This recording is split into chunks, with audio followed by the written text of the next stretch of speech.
disorders. I'm going to move on out the way, y'all, and allow this amazing queen to come up and share a little bit about herself. Y'all know Patrice has this hot seat going on. So we're going to be in the hot seat for a little while, and we're going to allow her to tell her story, and we're going to dive a little deep into some of these books that she has written.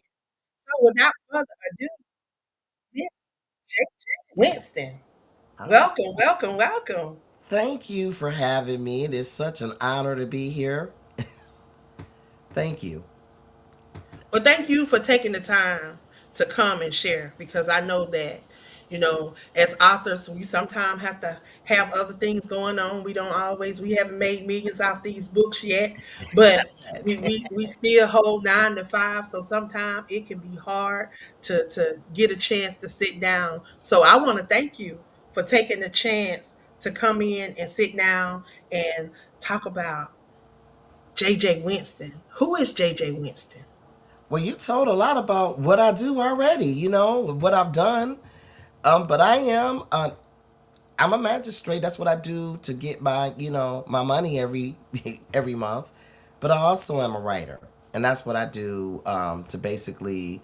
I feel it's something that comes from my soul that I just really want to share my wisdom with the world, and I also just want to take an opportunity to get people to really um, learn more about mental health, particularly those people who look like us. Right, right. I tell you, mental health is one of those things that a lot of black and brown people do not like to talk about. That has definitely been one of those topics that they like to brush under the rug.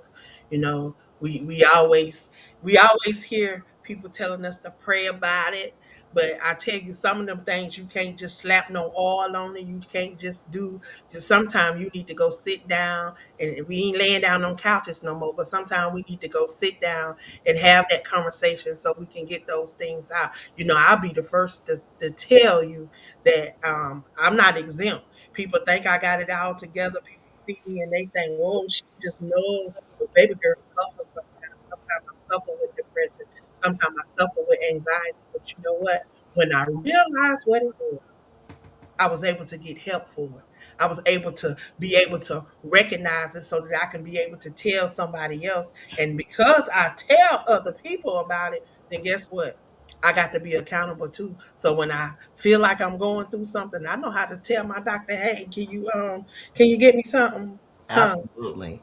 Absolutely. And you know what? I just want to stress for your listeners and your reader, I mean, the people who are watching online, that, even if you're not going to a therapist or a psychiatrist, just talking to people who are close to you, not keeping things bottled up.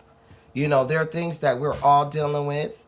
I named my first book The Anniversary because there are a lot of times people are dealing with personal anniversaries that other people may not know about.